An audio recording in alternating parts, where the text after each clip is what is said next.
Okay, Sonia here, and I am going to make shampoo.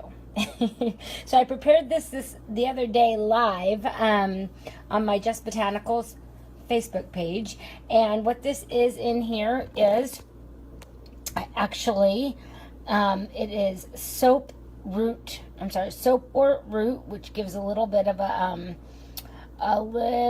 when agitated, a little bit of soapiness. Anyway, I can't say it right now for whatever reason, but any hoozles. So this is soapwort root, chamomile, and Irish moss powder, and it's about 50% of the soapwort root and then 25% of the other two.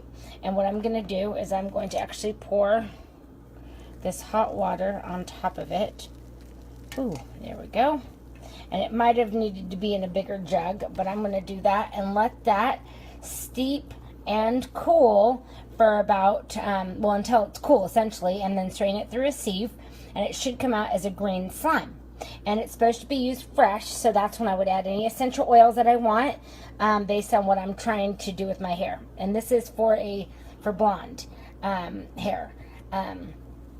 So yeah, or lighter colored hair with light colors in it. So that is my video, and we'll see later what it looks like once it's strained. And I'm going to use this today. All right, bye.